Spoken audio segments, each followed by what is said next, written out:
Hello বন্ধুরা, নমস্কার সবাইকে। ওয়েলকাম আমার চ্যানেল ওয়ার্ল্ড অফ পাঁচ ফোড়নে। আজকে পালং শাক আর ছোলার ডাল দিয়ে দারুণ মজার একটা রেসিপি শেয়ার করছি। এটা ভাত রুটি সবার সঙ্গেই খেতে পারবে।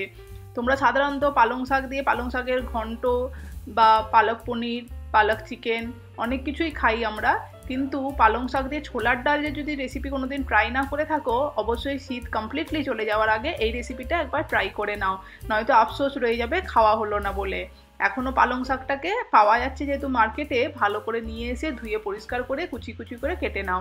আর ছোলার ডালটাকে আমি এখানে আধা ঘন্টার জন্য ভিজিয়ে একটু রেখে দিয়েছিলাম, উষ্ণ গরম জলে ভেজানোর জন্য। একটুখানি নরমও হয়ে গেছে ছোলার ডালটা। বন্ধুরা, যদি আমার চ্যানেলে ফার্স্ট টাইম ভিজিট করছো, চ্যানেল এখনো সাবস্ক্রাইব করোনি, একটা রিকোয়েস্ট করছি চ্যানেলটাকে সাবস্ক্রাইব করে দাও। এরকম মজার মজার রেসিপি কিন্তু মিস আউট হয়ে যাবে নয়তো। এখানে পালং শাক আমাদের ভালো মতন কোচানো হয়ে গেছে। বেশ এক মুঠো পালং শাক নিয়েছি আমি এখানে, ভালো করে জল ঝরিয়ে নিয়েছি, আবার একবার ধুয়ে নিয়েছি, দিয়ে ভালো করে জল ঝরিয়ে নিয়েছি। এরপর একটা প্রেসার কুকারের মধ্যে ভেজানো ছোলার ডালটা দিয়ে দিচ্ছি, আর তার সঙ্গেই দিয়ে দেবো পালং শাকটাও। এরপর আমি এখানে দিয়ে দিলাম হাফ বাটি উষ্ণ গরম জল। গরম জল দিলে রান্নাটা তাড়াতাড়ি হয়ে যাবে। এর সঙ্গে দিয়ে দিচ্ছি আমি একখানা টমেটো। টমেটোটাকে রাফলি চপ করে নিয়েছি। টমেটোটা এর মধ্যে দিলে ভালো করে সেদ্ধ হয়ে গলে যাবে আর মিক্সও হয়ে যাবে ডালের সঙ্গে।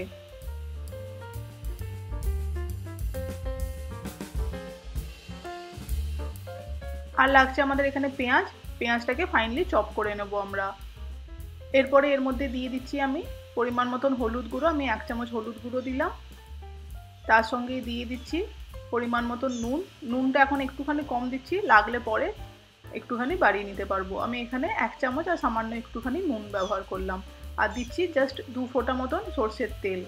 এই তেলটা অবশ্যই ব্যবহার করবে, 2 ফোঁটা দিলেই চলবে, বেশি দেওয়ার দরকার নেই। ভালো করে মিক্স করে দিচ্ছি।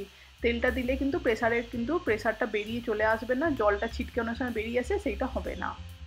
প্রেসারটা বসিয়ে দিয়েছিলাম, 2টো হুইসেলের জন্য প্রেসার কুক করে নিয়েছি। 2টো হুইসেল পরে আমি গ্যাস থেকে নামিয়ে নিয়েছি। এরপর এটাকে একটা ভালো করে খুন্তির সাহায্যে বা ডাল ঘাটার জিনিস দিয়ে ভালো করে ডালটাকে স্ম্যাশ করে নিতে হবে আমাদের এখানে। একটু এরকম করে ভালো করে আমরা ডালটাকে ঘেঁটে নেব। 2খানা হুইসেল দেওয়ার জন্য ভালো করে ডালটা কিন্তু সেদ্ধ হয়ে গেছে আমাদের। আর আধা ঘন্টা গরম জলে যেহেতু ভিজিয়ে রেখেছিলাম, সেই জন্য বেশিক্ষণ টাইম লাগেনি। এবার দেখো ভালো করে ডালটাকে কিন্তু ঘেঁটে নিতে হবে। এরকম করে ঘাঁটলেই কিন্তু ডালটার ভালো ফ্লেভার আসবে। আমরা সাধারণত ছোলার ডালটা কিন্তু একটু গোটা গোটা রাখি, বাট এই রেসিপিটা কমপ্লিটলি ডিফারেন্ট স্টাইলে দেখাচ্ছি। আশা করি তোমাদের ভালো লাগবে। ভালো করে 2 মিনিটের জন্য নেড়ে চেড়ে ডালটাকে একদম ভালো করে একবারে ঘেঁটে নিয়েছি। বাট এরপরে কড়াই গরম করতে বসিয়ে দিলাম, তাতে দিয়ে দিলাম সর্ষের তেল। এই রেসিপিটা পুরোটাই সর্ষের তেলে করলে ভালো ফ্লেভার আসবে। 1 চামচ মতন সর্ষের তেল দিয়ে দিচ্ছি। তার সঙ্গে দিয়ে দিচ্ছি তেলটা গরম হতে গ্রেট করে রাখা আদা।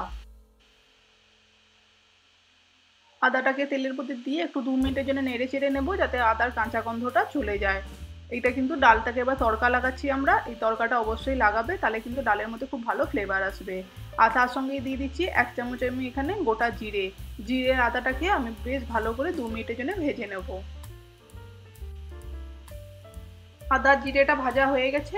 এরপর আমি এখানে দিয়ে দিচ্ছি একটুখানি পেঁয়াজ, যেটা কুচিয়ে রেখেছিলাম হাফটা পেঁয়াজ, সেই পেঁয়াজটা দিয়ে দেবো। পেঁয়াজটাকে দিয়েও ভালো করে নেড়ে চেড়ে আমাদেরকে ভেজে নিতে হবে।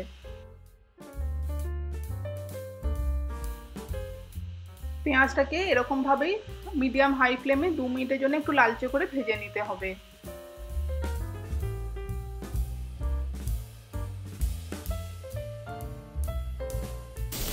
পেঁয়াজটা বেশ ভালো লালচে করে ভাজা হয়ে গেছে এখানে। এরপরে দিয়ে দেবো সেই ডালটা সেদ্ধ করে রেখেছিলাম পালং শাক দিয়ে, সেই ডালটাকে এর মধ্যে দিয়ে দিচ্ছি। ডালটা দিয়ে ভালো করে নেড়ে চেড়ে একটুখানি মিক্স করে নিচ্ছি। এবার এটাকে 5 মিনিট এরকম হাই ফ্লেমের মধ্যেই একটুখানি কুক করব, যাতে ডালটার মধ্যে ভালো করে পেঁয়াজ আর আদার ফ্লেভারটা ঢুকে যায়। তারপরে লাস্টে একটা ভাজা মশলা দেব। সেই জন্য তোমরা একটুখানি ভাজা মশলা টাটকা বানিয়ে নেবে, ভালো ফ্লেভার আসবে তাতে। একটু জিরে আর শুকনো লঙ্কা শুকনো কড়াইয়ে একটুখানি সেঁকে নিয়ে তারপরে ওটাকে পাউডার করে নেবে। ডাল আমাদের দেখো এখানে কমপ্লিটলি ডান হয়ে গেছে। এরপরে গ্যাসের ফ্লেমটা অফ করে দিয়ে সেই ভাজা মশলাটা, জিরে আর শুকনো লঙ্কার ভাজা মশলাটা দিয়ে দিচ্ছি এখানে। এটা দিলে কিন্তু খুব ভালো একটা ফ্লেভার আসবে ডালের মধ্যে। আর বন্ধুরা, ডালটা যদি বেশি পাতলা হয়ে গেছে মনে হচ্ছে, একটুখানি ফুটিয়ে নিয়ে ভালো করে একটু ঘন করে নেবে। এটা কিন্তু মিডিয়াম হবে, যাতে রুটি পরোটার সঙ্গে খাওয়া যায়, বেশি পাতলাও নয় বা বেশি ঘনও নয়। যেহেতু ছোলার ডাল একটু ঘনই হয় বেশি এটা, বাট আমি কিন্তু কমপ্লিটলি ঘন করিনি, যাতে ভাত রুটি সবার সঙ্গেই খাওয়া যায়। এই রেসিপিটা কিন্তু এইরকমই হয়, একটু মাখো মাখোই হবে, বেশি পাতলা নয়, একদম মুসুর ডালের মতন, আবার ছোলার ডালের মতন একদম শক্ত হবে না। এরকমভাবেই ভাজা মশলাটা দিয়ে তারপরে নামিয়ে নিলাম। দেখো, এটা গরম গরম খেতে পারবে, দারুণ সুন্দর কিন্তু ফ্লেভার আছে এটার মধ্যে। অবশ্যই ট্রাই করবে, একটু এরকম করে ছোঁক লাগিয়ে আর লাস্টে একটু ভাজা মশলা দিয়ে আমাদের কিন্তু ডাল পালক একদম রেডি। এটাকে গরম গরম সার্ভ করে দিচ্ছি। তোমাদের কেমন লাগলো আজকের রেসিপি অবশ্যই কমেন্ট করে জানিও। যদি ভালো লেগে থাকে ফ্রেন্ডস ফ্যামিলিকে শেয়ার করতে ভুলো না। আর যেতে রিকোয়েস্ট করছি, চ্যানেল সাবস্ক্রাইব না করা থাকলে সাবস্ক্রাইব করে নিও। পাশে থেকেও, এতক্ষণ পাশে থাকার জন্য অনেক ধন্যবাদ। Thank you.